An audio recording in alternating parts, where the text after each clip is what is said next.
a otra entrevista más, ¿sí? Hoy es sábado 23 de marzo del 2024 y hoy tenemos a un invitado especial, claro que sí, es Luis Enrique Lescano Borrego. Él es especialista en bibliotecas. Adelante, Luis, bienvenido, ¿cómo estás? Hola, mucho gusto, Rolando. ¿Cómo se encuentra?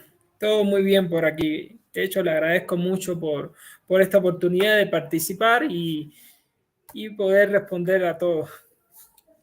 Ya, bueno, no, yo soy el que estoy agradecido contigo. Le podemos comentar a nuestros RM YouTube videntes que ahorita nos estamos conociendo.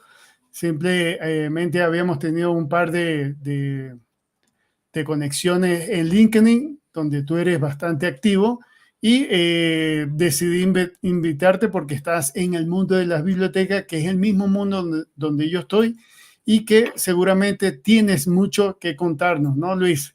Luis, déjame comentarle a nuestros YouTube videntes que tú eres licenciado en Ciencias de la Información de la Universidad de La Habana en Cuba. Tú eres cubano, ¿no? Claro que sí.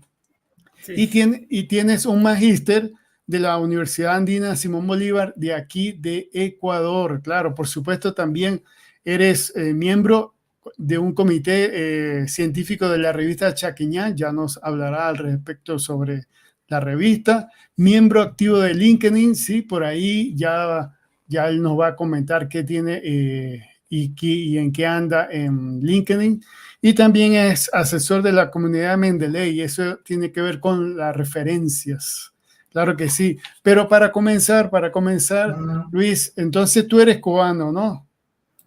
sí, yo nací en Cuba y a los 28 años es que pude venir para acá con mi esposa, pero yo realmente me formé en Cuba. O sea, estudié en la Universidad de La Habana, la carrera de Ciencias de la Información, y a partir de ahí ya tuve unos 5 años después, 4 años después que me gradué en el 2015 y estuve en varias bibliotecas, eran algunas pequeñas bibliotecas municipales y otra que sí me influyó mucho porque es la biblioteca del Centro de Investigación Genética y Biotecnología de Cuba, CIGB, en donde se trabajaba como tal en el departamento de vacunas. Entonces ahí teníamos que realizar muchos trabajos con los investigadores, una biblioteca más enfocada a lo que es publicación e investigación. Y entonces en ese mundo también aprendí muchísimo hasta que llegué acá a Ecuador. Sí. Ya, qué bonito, qué bien. Pero Luis, dime una cosa. Veo que tú eres bastante dado a las bibliotecas, que tienes amor a las bibliotecas. Eso seguramente viene de cuando eras pequeño. No sé, cuéntanos cómo era. Y oye, ¿y de qué parte de Cuba eres? Si hay algún tipo de referencia en Sí. cuanto a la biblioteca y todo lo demás. A ver, empecemos por cómo llegué a esto, ¿no? La realidad es que siempre me han gustado los libros. Tal vez no tanto las bibliotecas, pero siempre me han gustado mucho los libros. En Cuba hay una situación muy particular. Hay libros que son prohibidos, hay libros que son que se pueden, que no todos podemos acceder a los libros, hay mucha parte en cuanto a la restricción. Y recuerdo que mi papá era abogado, entonces él leía muchísimo, tenía muchos libros siempre en la parte del Código Civil, de historia, y a mí siempre me gustó, siempre he tenido los libros en mesa y siempre estaba revisando. De hecho, me recuerdo que uno de los primeros libros que más me marcó fue El Príncipe de Maquiavelo, que mi papá tenía, pero un libro prohibido. Entonces ese era el morbo de poder leer y que no debías leer por el contenido que tenía, que era en contra de los ideales como tal del gobierno cubano, pero o sea, siempre me gustó mucho esta parte de la lectura. Después, sin querer, llego acá, o sea, a optar por la carrera de Ciencias de la Información. Yo desconocía que se llamaba Ciencias de la Información o que era Ciencias de la Información. Sencillamente fue por el azar que lo puse y no marqué dentro de la casilla de la universidad. Yo quería ser abogado como mi papá. Creo que a muchos nos sucede eso, ¿no? Que es lo que siempre hemos visto y queremos ser eso. Y puse como tercera opción lo que es ciencias de la información, porque le digo que lo leí antes de entrar y poner mi boleta. Antes de entrar leí ciencias de la información y necesitaba 3 opciones, 4 opciones de hecho. Había puesto derecho, había puesto filosofía, ciencias de la información y por último historia. Da la casualidad que en la Universidad de La Habana ese año cierran bastante altos todas estas carreras y yo entré a ciencias de la información. Entonces, en ese punto, mi mamá me empieza a averiguar, porque ni mi familia desconocía la carrera que me habían dado.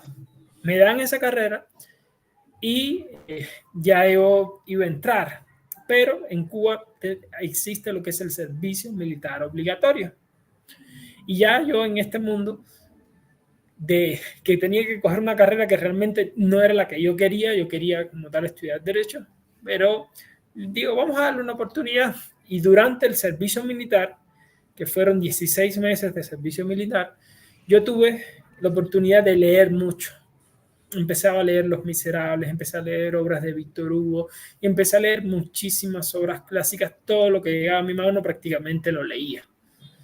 Y entonces creo que ahí empiezo a tener más relación, inclusive que anterior, con lo que es los libros o con lo que podría ser ya las bibliotecas en sí, porque ya las empiezo a frecuentar un poco más, empiezo a pedir libros, a leerlos, entonces empieza esa dinámica y el año siguiente, estamos hablando del año 2010, es que yo ya ingreso como tal a la Facultad de Ciencias de Facultad de Comunicación, de FECOM, de la Universidad de La Habana, en la carrera de Ciencias de la Información. Como siempre lo he puesto, hasta en mi biografía siempre lo he puesto así.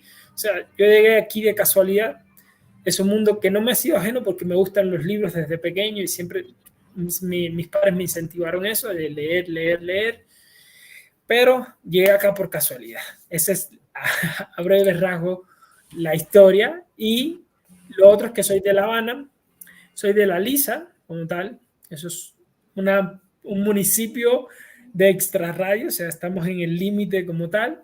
Y es un municipio que es muy distante del centro, como tal La Habana Vieja, capital, lo que más se conoce. Es uno de los municipios de la periferia de la ciudad de La Habana, o La Habana como se dice ahora, ¿no? Que es según la nueva distribución es La Habana.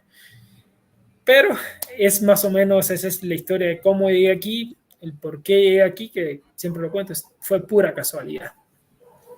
Y Luis, pero cuando estabas pequeño, joven, ya en el liceo o en el colegio, no sé cómo es el manejo allá en Cuba, eh, ¿los libros no te atraían, o solamente cumplías con leer los libros para pasar las materias? O sea, no había ninguna relación, sino la relación de tu papá, que era abogado, y que tú querías ser abogado y que querías las leyes como tal, ¿no? Mi papá leía mucho y tenía muchos libros de historia. Eso es que mi papá siempre leía mucho y eran esos libros de historia que me atraían. A mí siempre me ha atraído leer la historia. Mi papá siempre me incentivó, lee y conoce la historia, porque eso te va a librar de muchas cosas siempre en el futuro. O sea, el que no conoce su historia está condenado a repetirla, ¿no? Y es la realidad. Entonces yo leía mucho de la Revolución Francesa, leía mucho de lo que era la revolución 1919, la revolución rusa como tal, la revolución soviética y la revolución cubana. Entonces, mi papá tenía muchos libros de eso, pero era de la historia no oficial, era la que se contraponía a la parte que siempre nos contaban, porque a él le gustaba mucho, o sea, ya era mucho de mi papá, pero siempre yo leía. En la escuela siempre nos enviaban cosas a leer y tal, pero, o sea, no era que era mi afición. Realmente lo que más yo leía era la biblioteca personal de mi papá, que sí tenía una biblioteca personal. O sea, alrededor de unos 400 a 500 libros más o menos. Y Luis, dime una cosa, y si lo puedes comentar, ¿no? Y tu papá, él vivió antes de cuando llegó la revolución. ¿Qué comentaba él sobre lo anterior a la revolución? Mi papá nació en 1960. 1960, fue un periodo que la revolución triunfa en 1959. Entonces mi papá siempre, desde que vivió todo lo que conoció, fue como tal de lo que, fruto de lo que es la llamada revolución cubana, ¿no? O sea, hasta el momento, fue lo que vivió. O sea, tiempos anteriores, mis abuelos son los únicos que vivieron los tiempos anteriores. De hecho, mi abuelo, que todavía está vivo, tiene 90 años, él trabajaba mucho. O sea, que al final lo que hacía era eso, era taxista. Y durante ese periodo lo que era taxista. Mi tío trabajó como parte de los militares de lo que Fulgencio Batista. Entonces, había esa contraposición porque mis abuelos son de Pinar del Río. Pinar del Río es una provincia bien un poco alejada ya de La Habana. Y entonces esa era la situación que se tenía, ¿no? Era una situación convulsa al inicio, pero próspera, hasta así decirlo, porque mi abuelo tenía carro. O sea, son cosas que se podían hacer con trabajo, pero sí había muchas cosas accesibles. Y lo que cuentan mis padres, porque yo nací en 1991, lo que se conoce en Cuba como el periodo especial, después de 1989, que es la caída del campo socialista, ocurren muchas cosas y yo nací en un periodo de absoluta escasez. Eso es lo único que yo conocí, periodo de absoluta escasez, hasta que es muy similar a cómo se encuentra Cuba hoy actualmente, ¿no? Sin caer en temas políticos ni nada, pero es la situación real. Entonces, sí hubo una diferencia, sobre todo en el campo de la educación, pero eso la vivieron mis padres. Yo no viví una diferencia en el campo de la educación. La educación mía fue una educación llamada con profesores emergentes, eran profesores de 17 y 18 años cuando yo tenía de 12 a 15 años. Sin embargo, yo ingreso a una escuela que los que son cubanos la conocerán, se llama la escuela Vladimir Ilich Lenin, más conocido como la Lenin. Lenin es como una escuela a nivel nacional donde solamente ingresaban los mejores estudiantes. Era muy difícil el acceso. Como era tan difícil el acceso, o sea, muy pocos ingresábamos.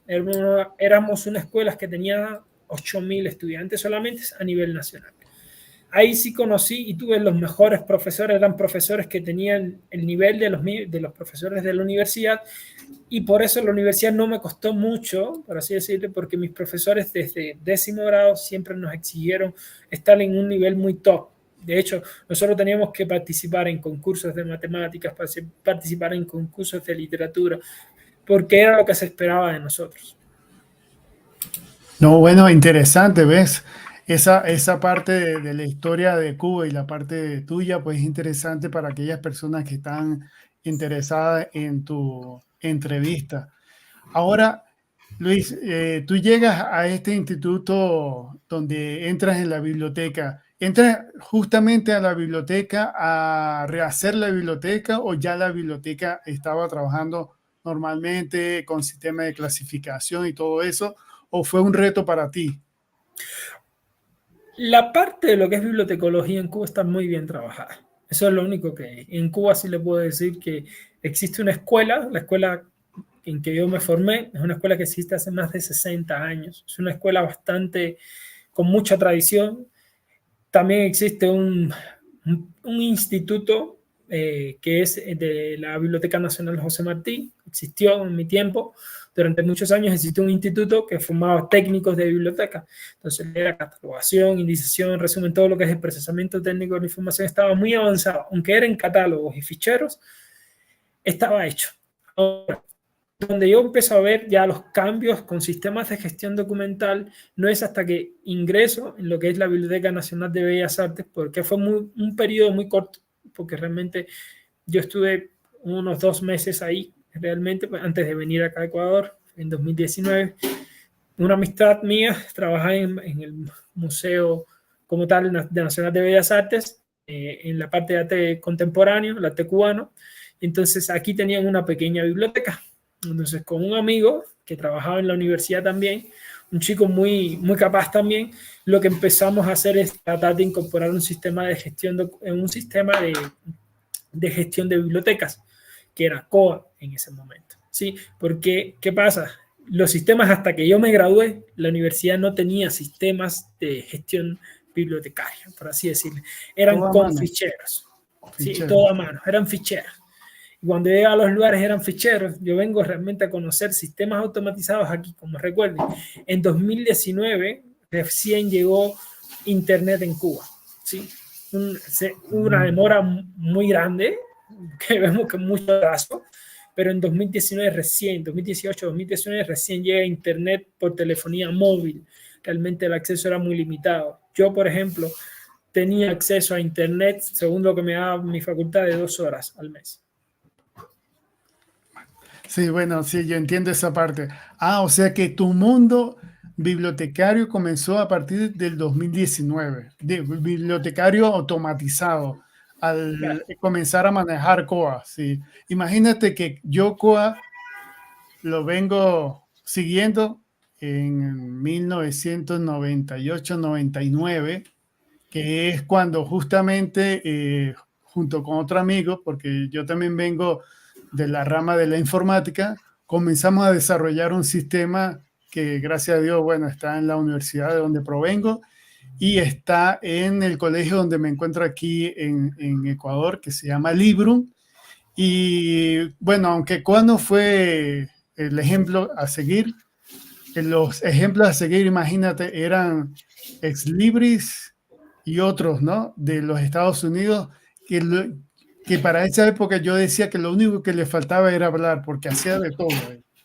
Entonces, interesante saber que tú llegas al mundo automatizado en el 2018-2019.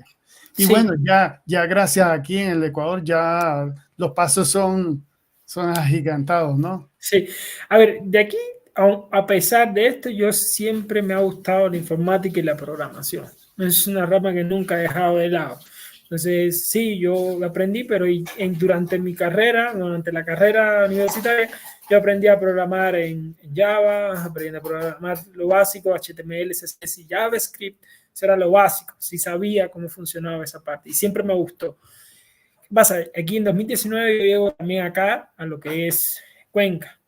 2019, finales de 2019, yo llegué el 8 de marzo acá a Ecuador, y en noviembre de 2019 ya estaba trabajando en la Universidad de Cuenca, que es donde realmente empiezo a ver lo que es más la automatización, porque ya tenían COA instalado, tenían DSpace, ya habían avanzado mucho. Imagínense que yo estaba trabajando con repositorios cuando era el repositorio, creo que había un solo repositorio, un solo tipo de repositorio, que es el que utiliza Elise, por ejemplo. Ese era el único que yo había visto, o sea, cosas básicas, cuando DSpace salió hace muchos años. Claro. Entonces, habían cosas que uno no sabía ni veía, porque primero, no habían los ingenieros para poner en práctica todo esto, no nos ponían los sistemas a nuestras manos para nosotros desarrollar todo esto. Nosotros teníamos que, si por ejemplo, una cosa, yo diseñé un sistema de metadatos que se utilizaba para clasificar la investigación en la Universidad de La Habana. Eso nos lo pidieron como un trabajo como parte de los estudiantes, porque sí trabajábamos en instituciones. Pero eso lo hicimos a mano. Era sacar metadatos, hacer un listado, trabajarlo, buscar, reducir los términos y ponerlo. Eso lo hicimos todo a mano.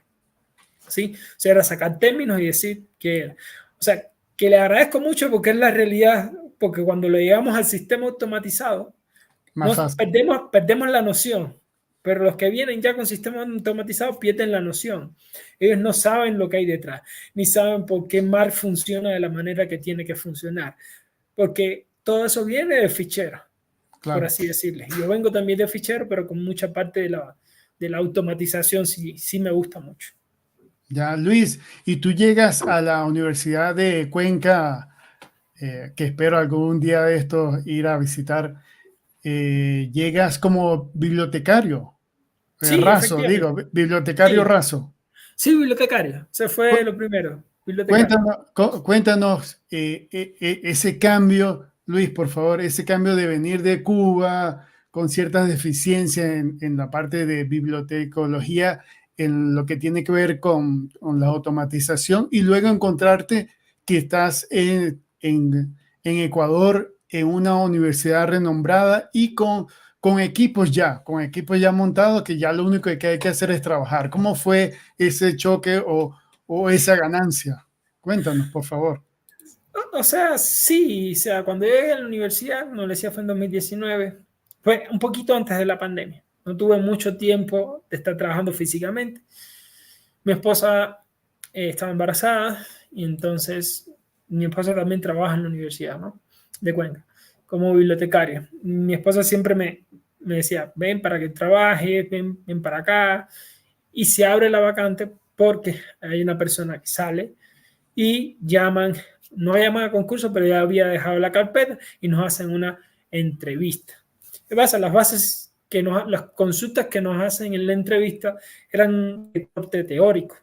La parte de corte teórico yo estaba muy bien. O sea, siempre me gustó mucho en esta parte de la teoría. De hecho, una de las ramas que yo trabajé mucho en la universidad era la epistemología en ciencias de la información. Y para eso necesitas tener un conocimiento muy amplio de muchas ramas y dominar mucha parte de conceptos. Entonces, da la casualidad que se presentan, yo me presento y realmente me selecciona la unidad de talento humano.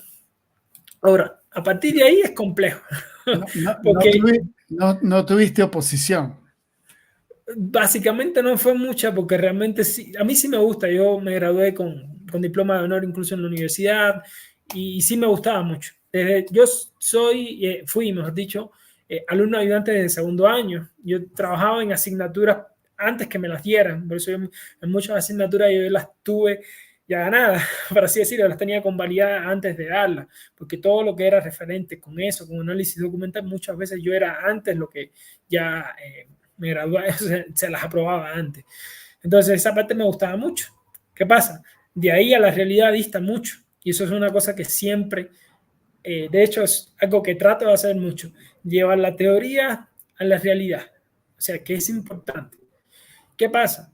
Me doy cuenta que el sistema está automatizado, está bien creado, tiene bases sólidas, pero no existen bases sólidas del conocimiento y del enfoque que se le da a la biblioteca. ¿Sí? Hay sistemas automatizados como catálogos, repositorios, pero se ha perdido el norte, que eso me sucede mucho en Ecuador y creo que sucede en muchas bibliotecas latinoamericanas. ¿Qué me refiero cuando perdí el norte? Es que el centro es el usuario y seguimos pensando que el centro son los procesos técnicos. Eso sucedió, o sea, no, pero nosotros catalogamos por alguien, catalogamos para alguien. O sea, el enfoque todo el tiempo tiene que ser así. Y entonces sí me doy cuenta, o mejor dicho, empiezo a conversar también con las personas que estaban al frente de mí. O sea, hay cosas que no deberían hacerse así. Hay cosas que saltan principios básicos de la indización o que no se está realizando bien el tratamiento con lenguajes documentales, porque yo conocía la teoría de eso. ¿Sí? Entonces, primero fue aprender COA, aprender DSpace. Son tecnologías que a mí me gustan y a mí me gustan mucho las tecnologías y las aprendí relativamente rápido. Ahora, ¿qué pasa? El motor de una biblioteca es su unidad de servicio. Eso siempre, yo creo que todos deberíamos pensarlo de esa manera. Lo que mueve la biblioteca es la interacción con el usuario. Y esa interacción con el usuario es la cara visible. Por muy bien que yo catalogue, puedo catalogar de 20 puntos. Pero muchas veces catalogamos pensando en nosotros. No ponemos un término que el usuario va a reconocer. Nosotros utilizamos lenguaje y cosas complicadas que a veces cuando los explicamos no lo entienden los usuarios. Los usuarios quieren llegar, buscar el libro, encontrarlo y irse. Eso es lo que quiere un usuario. Y eso es lo que satisface la unidad de servicio. Entonces, esa disociación que a veces existe entre las diferentes unidades son cosas que hay que realmente pulir y separar, porque son unidades muy importantes, pero realmente hay alguien que da la cara al usuario. Hay alguien que ayuda al usuario a buscar su libro, a encontrar su necesidad. O sea, esa persona es en gran medida la razón por la cual nosotros existimos. ¿Sí? Ese es el mantra que se repite en todas las universidades, creo. Satisfacer las necesidades de información. O sea, eso es algo que es así. Luis, disculpa que te detenga. ¿Puedes hacer un pequeño bosquejo de cómo es la biblioteca de Cuenca y cuáles son las unidades que existen dentro para visualizar ¿Y dónde estás ahorita? ¿En qué parte de esa Ya, infraestructura? ya, sí, más o menos para que tengan la idea, ¿no? La biblioteca de la Universidad de Cuenca son bibliotecas universitarias. Como digo, las bibliotecas universitarias son las bibliotecas privilegiadas. Primero en presupuesto, en recursos, son las que más tienen. Trabaja en la Universidad de Cuenca, es una institución, una de las más antiguas en el Ecuador y además es una de las más relevantes también. Tiene 4 bibliotecas, o sea, 4 bibliotecas tienes. Tiene una biblioteca central y 3 en diferentes campus. Por lo tanto, tiene una estructura en principio descentralizada que se está cambiando, ¿no? Están los bibliotecarios y técnicos de bibliotecas, son las personas que atienden al usuario, ¿sí? Dentro de esa división de los usuarios y técnicos de biblioteca hay 2 unidades, unidad de procesos técnicos y unidad de servicios, ¿sí?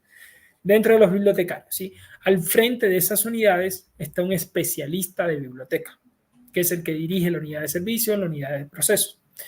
La unidad de servicios se divide entre varios especialistas porque es una unidad muy grande. Somos aproximadamente, en total somos 30 personas que trabajamos en la biblioteca. Como pueden ver, son mucho personal. Hay 6 personas que trabajarían en procesos y todo lo demás prácticamente correspondería a servicios, que la biblioteca en los campus lo que hacen más es servicios. Entonces, más o menos es la estructura. Ahora, en cuanto a jerárquico, están los técnicos de biblioteca, los bibliotecarios, los especialistas y por último está el coordinador o coordinadora de biblioteca, ¿sí? Esa es la estructura organizacional que tenemos actualmente. Como les digo, y la división básica que es entre todo eso se hace la unidad de procesos técnicos y la unidad de servicios bibliotecarios. Y una pregunta más. ¿Y el director general de la biblioteca es del área de la biblioteca? Sí, la directora como tal es del área. Sí, es del área porque aquí existe una carrera, es de la Facultad de Filosofía. A ver, primero entendamos. En Cuenca no hay formación de bibliotecario. ¿Sí? En el Austro solamente me parece que hay en Loja. ¿Sí? Entonces eso es importante. En Entonces Manabí, aquí, creo. y en Manabí. Manabí, por ejemplo, y en Guayaquil también hubo, pero por ejemplo aquí en lo que es el Azuay, ninguna, o sea, hubo una sola carrera, cerró hace creo que 20 años en la Universidad del Azuay y ya no he hecho más promociones. Entonces hay muy pocos bibliotecarios que su título Formados. sea bibliotecario. O sea, Bibliotecólogos se hacen llamar, creo. sí, bibliotecólogos, sí, bibliotecarios, bibliotecólogos, algo por el estilo. Sin embargo, la coordinadora actual hubo un proceso de profesionalización en la Universidad de Cuenca para que los bibliotecarios, que eran en ese entonces, se llegaran a tener un título de análisis de información. ¿Sí? Entonces, ella corresponde a esa graduación de graduados de análisis de la información.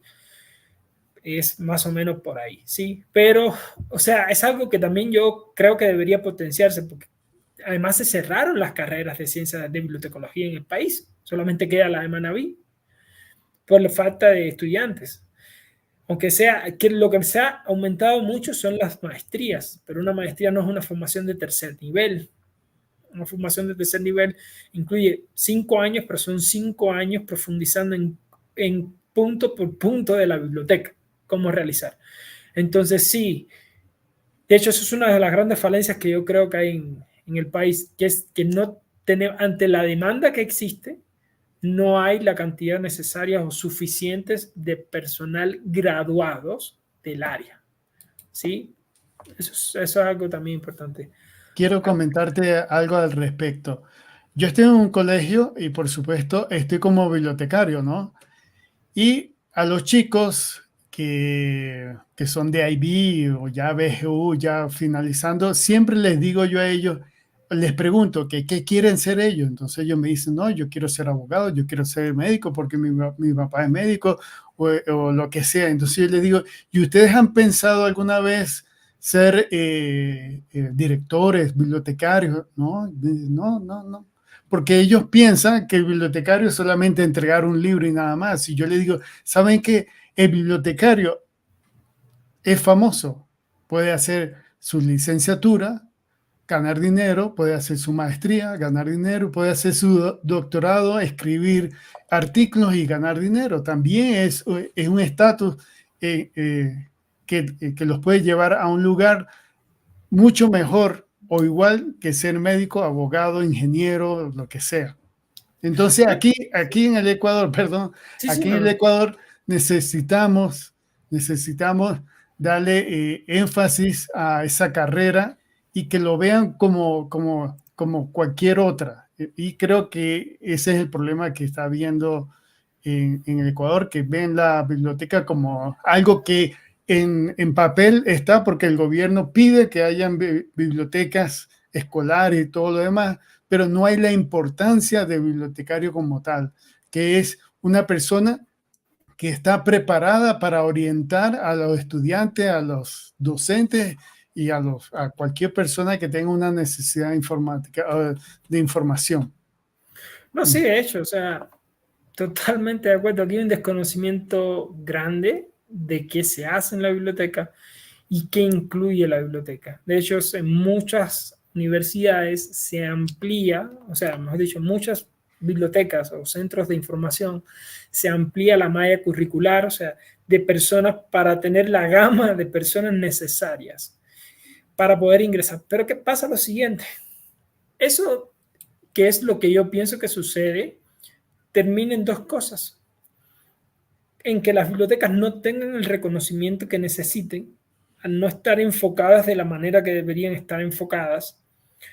Yo soy muy defensor de lo que es la epistemología social, planteada por Jesse Shera en 1969-1970, sobre la importancia en el constructo social de la biblioteca y cómo nosotros aportamos a la sociedad y la sociedad nos necesita como pilar fundamental, ¿sí? Entonces es complejo verlo, pero es muy importante siempre no perder el enfoque. Y otra cosa que carecen mucho todas las bibliotecas, la gran mayoría de bibliotecas, son planes estratégicos.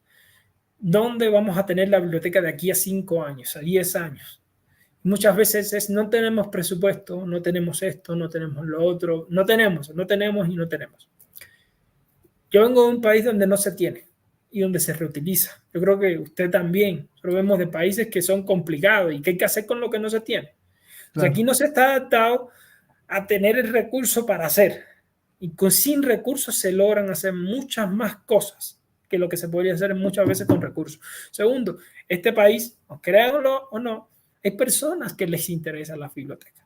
Hay personas de plata, personas influyentes que les interesa la biblioteca. Saben y conocen. Muchas partes son personas, literatos, por así decirlo, personas que se embarcan mucho en la parte de literatura, que nosotros, eso es un gran apoyo que se tiene acá. Incluso muchos bibliotecarios o muchos escritores han sido bibliotecarios. Eso también es importante.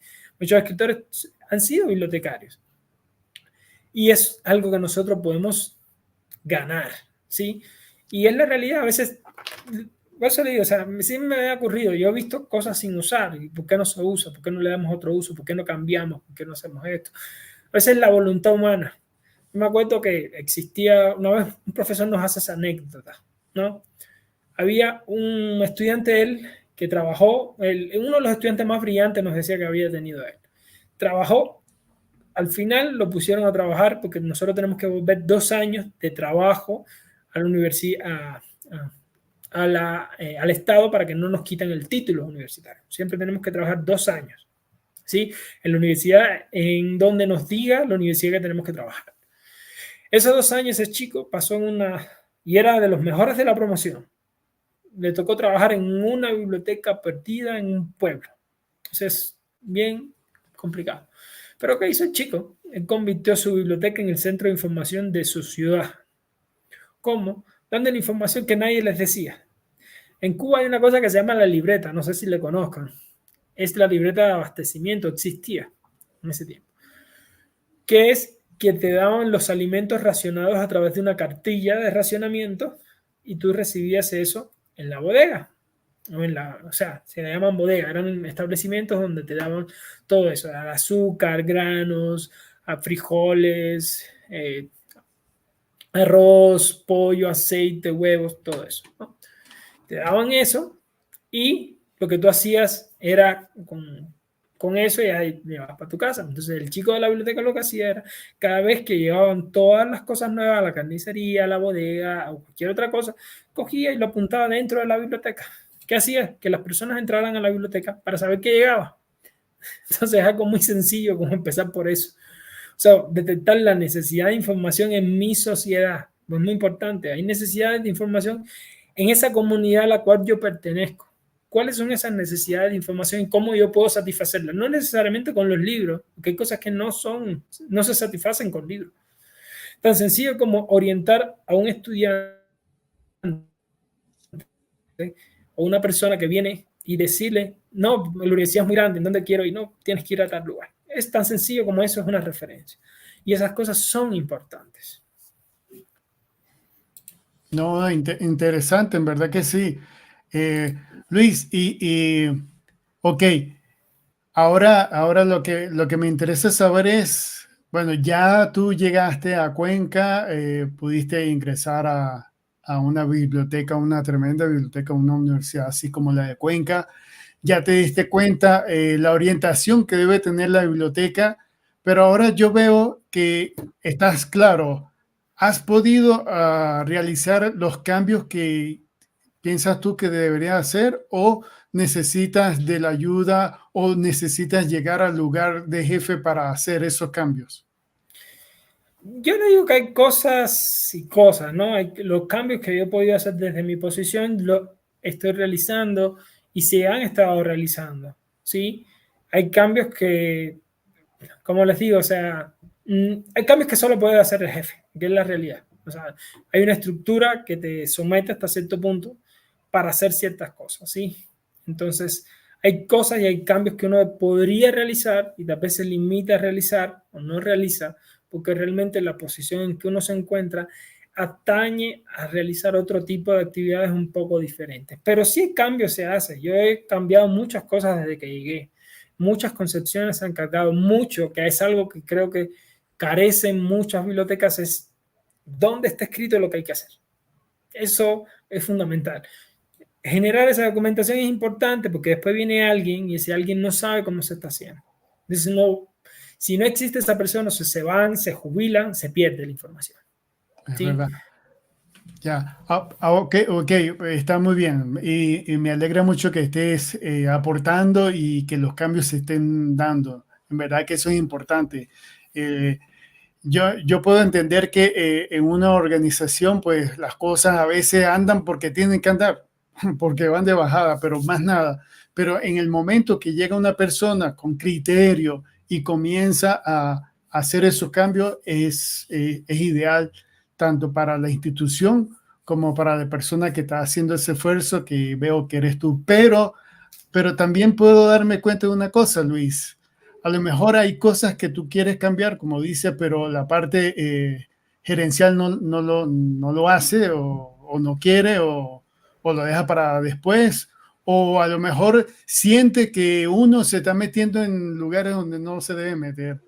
Pero creo que tú también esa parte de esos cambios y de las cosas que son del accionar, tú lo llevaste ahora a esa red social de trabajo que es LinkedIn. Háblanos sobre ella y si mi pensamiento es afirmativo en cuanto a que lo que no puedes hacer en la biblioteca, lo estás tratando de plasmar en esa red social. O sea, sí, la relación con LinkedIn es un poco tragicómica, por así decirlo, del inicio. Yo me creé eso, me creé el perfil en 2019. Recién vengo a usarlo en 2023. Entonces hay un gap, un tiempo que yo no lo usaba para nada. Pero ¿qué pasa? O sea, primero llegué al puesto que estoy ahora, que es especialista. Entonces es un puesto intermedio entre la coordinación y lo demás, ¿no? Entonces, en esa posición sí he tenido que hacer mucho, hacer muchísimas cosas. Por último, les cuento.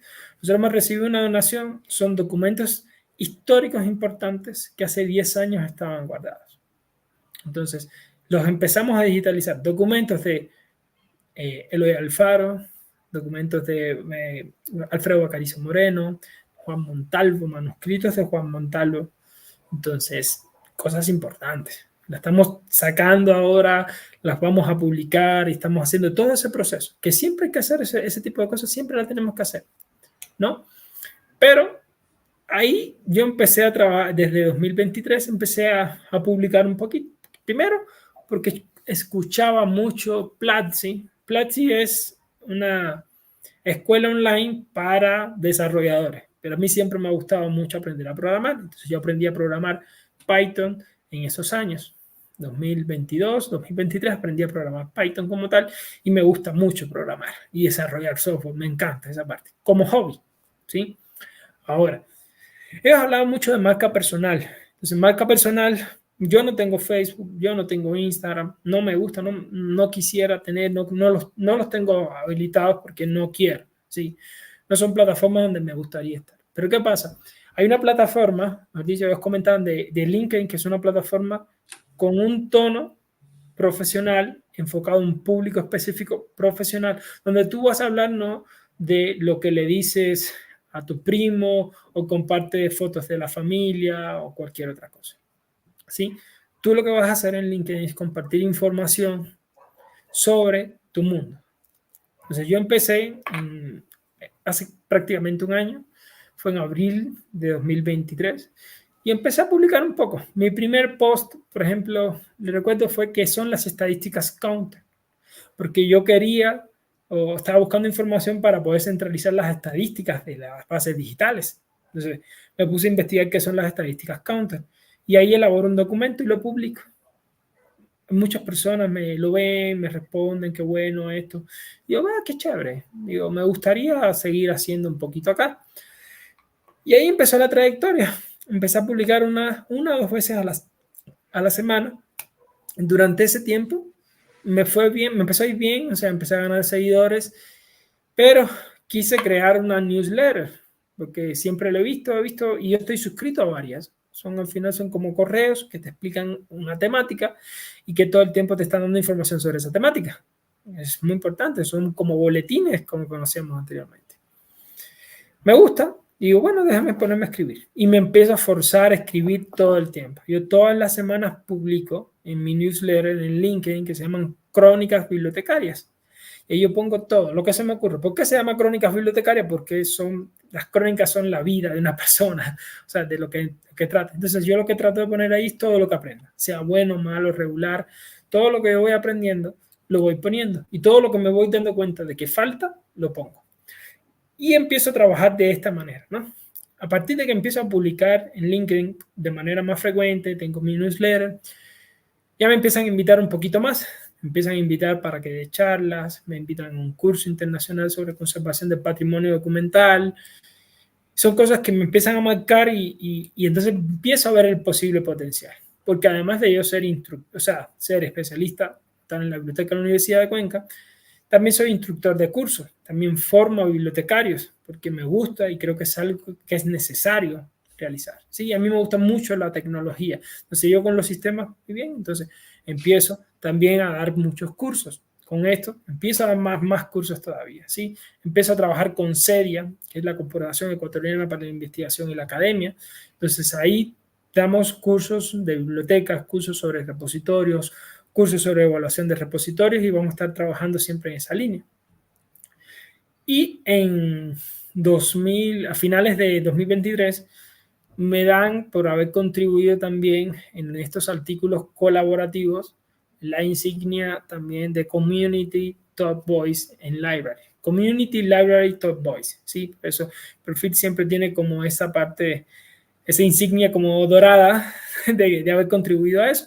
Porque me gusta también. Son artículos que no le veo nada malo y hay algunos que me salen y yo les he ido contestando y contestando y contestando.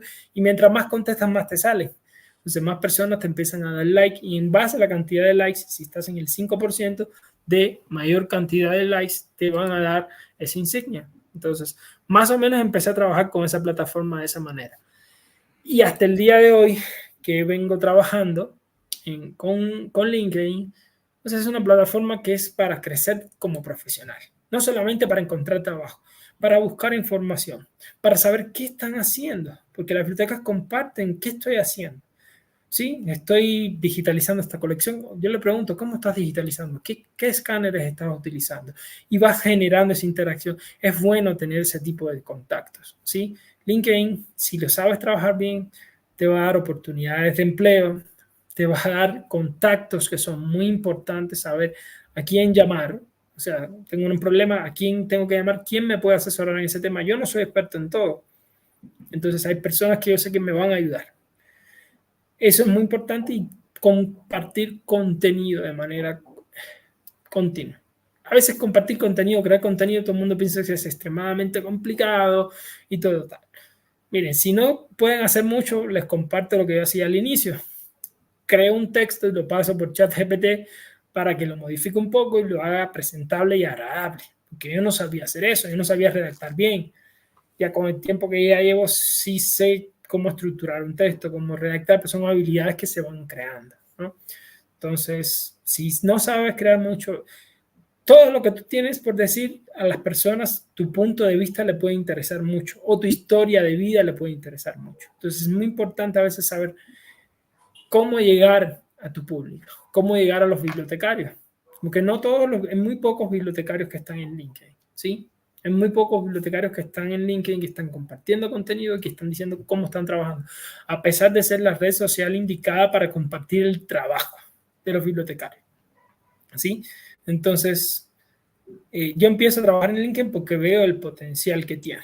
O sea, es una red seria con personas que van a consumir la información y no van a estar en cosas como las que podemos ver en Facebook, como podemos ver en Instagram. Es contenido de calidad, por así decirlo, ¿sí? Entonces, el contenido que se recomienda generalmente es contenido de calidad y a veces son experiencias personales que son las más enriquecedoras. A veces el libro nos dice una cosa, pero en la práctica se hace de una manera totalmente diferente. Oye, qué interesante, Luis. Luis, me interesa saber cómo es eso, lo de los cursos que das allá en la universidad. ¿Es para el personal de la universidad o para la gente por fuera de Cuenca o en Ecuador? Yo actualmente, como le digo, trabajo con varias, no tiene nada que ver con mi trabajo actual en la biblioteca de la Universidad de Cuenca. Son trabajos que yo tengo con un instructor, con diferentes empresas que se dedican a la formación y eso es fuera de mi horario laboral, ¿no? Entonces casi todas las capacitaciones se hacen de 6 a 8 de la tarde, pues realmente uno durante el tiempo de trabajo es poco, ¿no?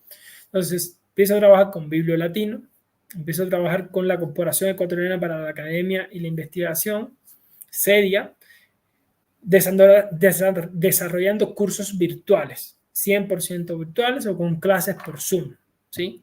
También estoy trabajando con la Asociación de Graduados de Ciencias de la Información del Paraguay, con la Asociación de Bibliotecarios de aquí del Ecuador, y ahora voy a estar trabajando también con Iberbibliotecas, porque también voy a darle un curso en Iberbibliotecas. Pero sí, yo trato de dar cursos de formación, por ejemplo, en inteligencia artificial, en DSpace, repositorios, sobre todo DSpace 7, que trae muchas novedades y hay que trabajarlo de una manera muy diferente, gestión de colecciones digitales con Omeka, o sea, más o menos van mucho en torno a la tecnología, los cursos que siempre yo imparto. Me gusta mucho esa parte, ¿no? Y son cursos generalmente 100% virtuales, sobre todo porque no los doy presencial porque estoy en Cuenca y generalmente son internacionales o nacionales y más o menos voy trabajando con esas empresas de esa manera. ¿Y este comité de Chaquiñán, cómo es el asunto ahí? Eso es algo curioso que le agradezco mucho también a LinkedIn. Pasa lo siguiente, en enero de este año yo estuve trabajando para, mejor dicho, me pidieron que diera una capacitación sobre inteligencia artificial en febrero de este año para la Universidad Bolivariana del Ecuador, ¿sí? Está en Guayaquil, entonces una de las compañeras que está frente a la biblioteca me pide dar una charla, yo doy la charla, pero me contacto con una compatriota cubana, acá trabaja en la Universidad Nacional de Chimborazo. Entonces ella me pone en contacto con la revista Chaquiñán porque estaban buscando como tal personal que ayude en la revisión de lo que son los textos, y también buscaron mucho en la parte que sea afín a inteligencia artificial, sobre todo en esta parte. Ahora, no podemos olvidar que las ciencias de la información, los bibliotecarios, los formados en ciencias de la información siempre nos formaron para varias cosas. Yo fui formado como archivero, como museólogo hasta cierto punto, también como bibliotecario y como editor. O sea, nosotros tuvimos siempre en las asignaturas hasta de edición, corrección de texto, o sea, siempre tuvimos ese tipo de cosas. ¿Por qué? Porque los editores de las revistas suelen ser profesionales de la información. En este caso me invitan sobre todo para apoyarles como en la revisión de documentos, que serían documentos vinculados a lo que sería ciencias de la información. Y además empiezo a trabajar con ellos para elaborar también indicadores, o sea, tratar de buscar los indicadores de la revista. Es un trabajo muy bonito, a mí me gusta mucho esa parte de bibliometría. O sea, buscar en Scopus, Web of Science, revisar las tasas de citación, índice de Hirsch, índice de desactualización de la literatura, SJR, o sea, todos estos indicadores bibliométricos que son muy importantes. Yo ya los venía trabajando, pero ya sacarlos es una historia totalmente diferente. Calcular un índice H a veces lo vemos siempre en las plataformas y calcularlo es una cosa totalmente diferente. O sea, a mí sí me gusta realizar eso, es un trabajo laborioso, pero me gusta mucho. Entonces empecé a trabajar con ellos, que ya sale en el próximo número, el editorial, que yo fui uno de los que realizó el editorial, donde estamos explicando cuáles son los indicadores bibliométricos en los últimos, en toda la duración, en todos los años de duración de la revista, se realicé como tal un análisis bibliométrico de cómo se ha comportado tanto en Scopus como en Google Scholar y ver qué indicadores se va teniendo en esa revista. Eso es muy importante, eso lo podemos hacer nosotros. Esas son cosas que a veces no lo sabemos. Nosotros podemos hacer análisis bibliométricos, podemos apoyar en procesos de publicación, podemos hacer muchas cosas en apoyo a la investigación. ¿Sí? En Colombia y otras universidades de Latinoamérica tienen unidades de bibliometría. ¿Quiénes son los que participan en esas unidades? Los bibliotecarios. Nosotros participamos. ¿Sí? A veces los editores de la revista tienen que ser bibliotecarios hasta cierto punto. ¿Sí? Y sobre todo revistas también de mucho prestigio, siempre hay alguien del miembro del comité editorial muchas veces que es un bibliotecario. ¿Por qué? Porque hay cosas que nosotros pensamos que ellos no piensan, que no piensan los científicos en sí, que es en la visualización y en maximizar el impacto de la investigación. Con la inteligencia artificial, imagínense ahora, ¿cómo yo detecto un texto generado por inteligencia artificial? ¿Qué estrategia yo puedo plantear como revistas para sacar eso? Son cosas que hay que debatir y ponerlo encima de la mesa. ¿Sí? Porque lamentablemente en el mundo creo que sucede esto. Los investigadores publican porque les exigen publicar. Tienen que llegar a 5 publicaciones anuales. Tienen que hacer las 5 publicaciones anuales. Buenas, malas o regulares. O se las inventan o las ponen o ahora las hacen con inteligencia artificial. No es nada raro. Ustedes pueden conocer el último caso que se dio, que son que en China, de hecho, la tasa de rechazos en el año pasado fue de 10%. Es una tasa altísima de rechazos por documentos falsos o con datos falsos. ¿Sí? Entonces, imagínense lo que es eso. Hay mucha información científica falsa, muchos papers que están mal. Necesitamos hacer que ese proceso sea más verídico. Gestión de datos de investigación. Eso es algo que yo quiero empezar a traer mucho acá. Son muchas cosas, pero son cosas que apoyan a la revista para que lo que estén diciendo sea efectivamente lo que sea. O sea, son los datos validan lo que se está poniendo. Falsificar datos a veces es más complicado. Entonces, todo tiene que ser un todo. Entonces, nosotros ponemos y aportamos ese pedacito, nosotros lo aportamos siempre, donde podemos ir. Las revistas tienen lugar para trabajar con nosotros, claro. Nosotros somos los que gestionan toda la parte de indicadores de producción de la ciencia. O sea, todos los indicadores de producción de la ciencia lo hicimos nosotros. O sea, Scopus, Web of Science, búsquenlo. Son bibliotecarios. Son bibliotecarios los que hicieron todo eso. Somos nosotros. O sea, y a veces perdemos ese norte. A veces los investigadores piensan que saben más de lo que estamos diciendo y le digo, no, o sea, está mal lo que está diciendo por esto, por esto, por esto, que es la realidad. La investigación tiene una formación. Nosotros estamos formados en indicadores. Los que salimos de ahí sabemos cómo calcular a mano un índice H. El investigador a veces no sabe que es un índice H, sabe que es bueno, pero no sabe ni qué significa. Ya. No, bueno, es interesante, Luis. En verdad que sí. Luis, hablando de revistas, sabes que yo tengo una revista también y en la cual te invito para que puedas estar en la segunda edición. El asunto es que la revista es de poemas. No sé si podrás tú realizar algún artículo que tenga que ver con poema, poesía, prosa, lo que sea. Estás invitado. A lo mejor te sale algo. Yo pienso que, por ejemplo, mira, hablando como los locos, como decimos nosotros, pienso que eso es un tema muy interesante y ver cómo hay algo que creo que ha cambiado mucho, que siempre lo saco en todos los lugares, pero creo que no puedes desmerecer, es la inteligencia artificial. Yo puedo generar un poema con 3 clics. Entonces, lo que son políticas de derechos de autor están en peligro. O sea, la literatura está en peligro, hasta Bastante. cierto punto. Entonces, Pero, yo creo que pero, es un tema interesante saca por Sí, ahí. pero eso yo lo decía, Luis, pero hay algo que la inteligencia inteligencia artificial no va a poder hacer o lo va a poder mantener, y es la esencia de lo que escribe el poeta. No, El sí, poeta se conoce porque tiene una esencia que el que lo estudia dice, ese es de A, ese es de B y ese de C.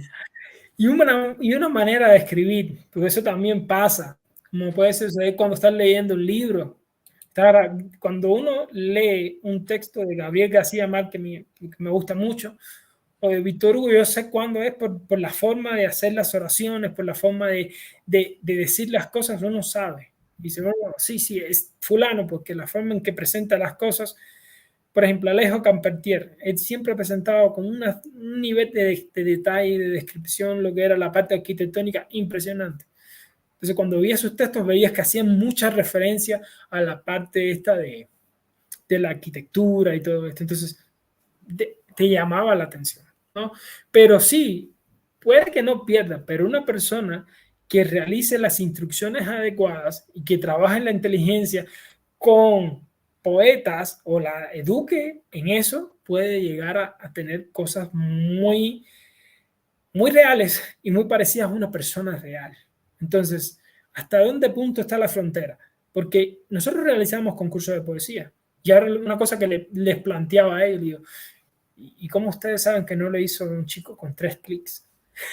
Claro. ¿Cómo ustedes saben que eso no lo hizo? ¿Dónde nosotros podemos comprobar que es eso? Porque se está muriendo la creatividad. Sí, Lo que es está verdad. haciendo es matando la creatividad humana y reemplazando la creatividad humana por una creatividad asistida por ordenador. Entonces, Claro. eso es, a mí me gustaría mucho eso, porque realmente, ¿a dónde quedan ahora, como usted dice, los poetas, los grandes literatos, o sea, los grandes escritores? ¿Dónde quedan? Porque eso era un arte prácticamente, es un arte saber escribir. Y saber Claro. escribir bien es un arte. Ahora, Entonces, claro, Luis, entonces, como para ir finalizando, Luis, que ha estado bastante interesante tu entrevista, tú puedes afirmar entonces que parte de la formación que uno pudiera tomar como persona sin necesidad de ir a una universidad, bueno, está en el Internet, pero lo puedes hacer a través de LinkedIn. o sea, creo que no sobre todo mucho la parte de formación, pero sí mucho lo que es la experiencia. Entonces, la forma de hacer el know-how, como se conoce, que es cómo yo lo hago, eso no te lo dicen en casi ningún lugar. ¿Sí? Eso no lo dicen. Nadie dice cómo, bueno, aquí está el estudio de usuario. Ahora, ¿cómo lo apliqué? ¿Qué problemas tuve cuando lo apliqué? Eso te lo cuentan en LinkedIn. Muchas veces, por ejemplo, yo lo cuento en los posts que yo pongo. O sea, ¿qué hice? ¿Qué me dio trabajo? Porque eso le puede interesar a alguien. Puede decir, bueno, él falló en esto, déjeme adelantarme. Es importante compartir experiencias. Sobre todo eso. En LinkedIn se comparten muchas experiencias porque el conocimiento está. El conocimiento está en los libros, el conocimiento está en los artículos que se presentan, pero si yo ese conocimiento lo aterrizo, lo formo y veo cómo yo lo apliqué y qué problemas tuve para que aplicarlo y comunico eso, aunque no esté haciendo ciencia, la llamada ciencia, sí estoy contribuyendo al desarrollo de la profesión. ¿Por qué? Porque algo que me ha sucedido mucho. En la actualidad, Hay personas que todavía piensan como se pensaba en los experimentos de Crawford en 1950. ¿Sí? Una perspectiva sistémica que no está mal, pero no es la adecuada en estos tiempos. ¿Funciona? Sí, funciona o funcionó, pero no es la adecuada. El paradigma sistémico, o mejor enfocado a los sistemas, no es el actual. Y muchas bibliotecas se rigen de esa manera, sin saberlo. ¿Por qué? Porque es un paradigma enfocado al día a día, a hacer las cosas, a trabajar con el sistema que me devuelva, pero no estamos olvidando del usuario. ¿Sí? Entonces, LinkedIn es muy importante porque yo veo que se comparten experiencias muy, muy buenas. Hay personas, por ejemplo, una publicación que tuve que creo que es una de las más relevantes, que es la más relevante que he tenido hasta el momento, y es una que dice, Mark se está muriendo, ¿no? Y yo no lo dije, se dijo en el 2002, y Mark 21 nació en 1997-99. Mark nace en 1967-68, ¿sí? Por Henrietta Brown. Entonces, hay cosas que no podemos olvidar. Hay cosas que yo comparto y a veces polémica porque hacen falta ser polémico en esta ciencia en algunas cosas.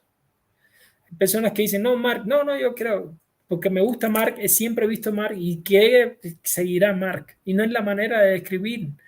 En la actualidad, hasta la concepción, que es algo que yo he venido tal vez trabajando mucho en base a lo que he visto, creo que estamos describiendo mal los principios, las ICBD, los principios de catalogación están pensando en el recurso en sí.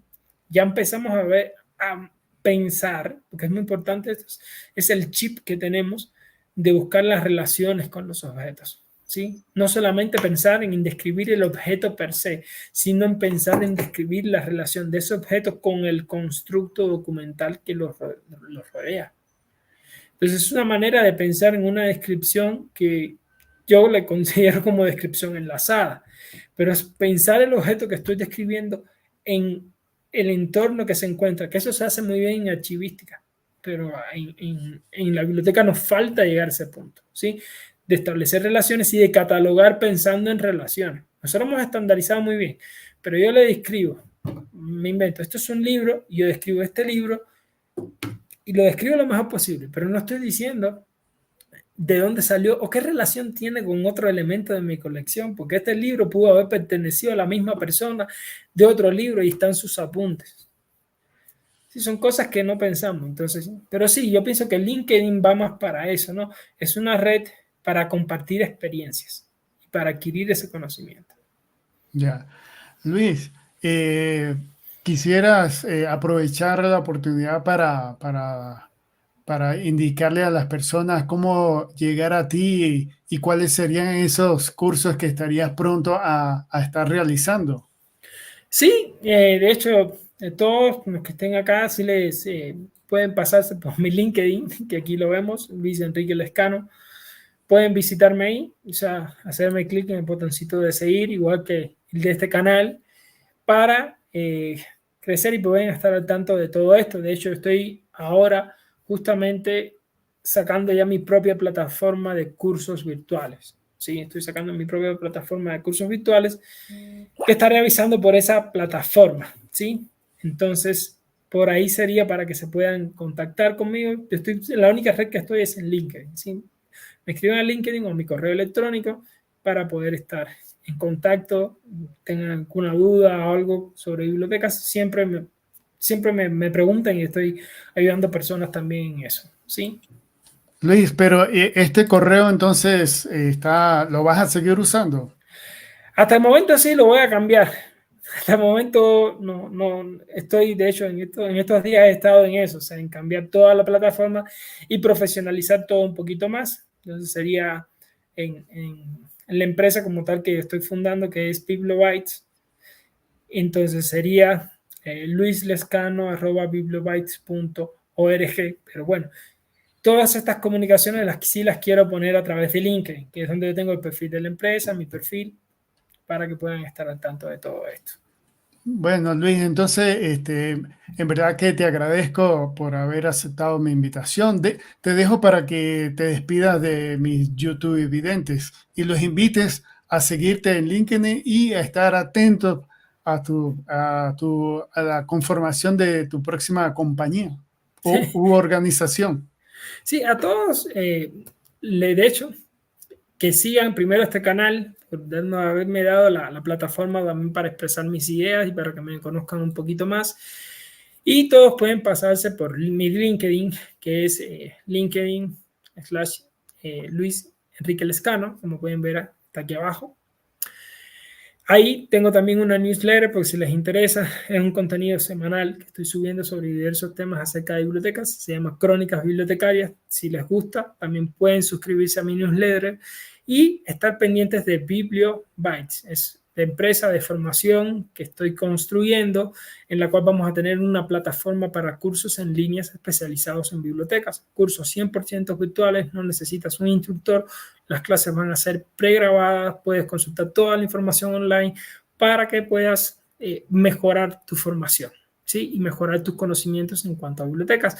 Los invito a que pasen también por la página de la empresa, se llama BiblioBytes, está en LinkedIn también, se suscriban también, nos sigan en LinkedIn, en la página de la empresa, y ahí vamos a estar publicando todos estos anuncios acerca de las actualizaciones tanto de la plataforma nueva para la creación, para la adquisición o visualización de los cursos y sobre todo todas las temáticas del mundo de la biblioteca. Si te interesa mantenerte actualizado, si quieres saber qué es lo último que está sucediendo en el mundo de las bibliotecas, te recomiendo que nos sigas, porque siempre todos los días, solamente no publico ni sábados ni lunes, pero todos los otros días, 5 días a la semana, siempre subo contenido relevante e importante para los bibliotecarios y personas afines en este mundo. Bueno, Luis, en verdad, de nuevo, agradecido por tu presencia, por la aceptación de la entrevista y bueno, seguramente habrá en el futuro otra entrevista o algún trabajo en conjunto. Y de nuevo te invito a escribir en la revista Poetas del Mundo y te lo haré llegar, la primera revista que tuve y que pronto ya para abril o mayo estará en la web, porque yo trabajo en la web, Poetas del Mundo, edición número 2. Así que por mi parte, Luis, agradecido. Te dejo un momentico en el salón ahí con un cafecito, despido y seguimos hablando en off. ¿Está bien? Muchas gracias. Sí, muchísimas gracias. Bueno. Sí, señores, estábamos entonces hablando con el especialista en biblioteca Luis Enrique Lescano Borrego, quien trabaja en la Universidad de Cuenca, aquí en el Ecuador, y que nos contó, nos compartió sus experiencias en cuanto a las bibliotecas y sobre su futuro. Así que agradecido a Luis y yo me despido por hoy. Solo les agradezco que se suscriban, le den me gusta si les pareció buena la entrevista y configuren la campanita para otra entrevista más. Así que por mi parte se les quiere y se cuidan.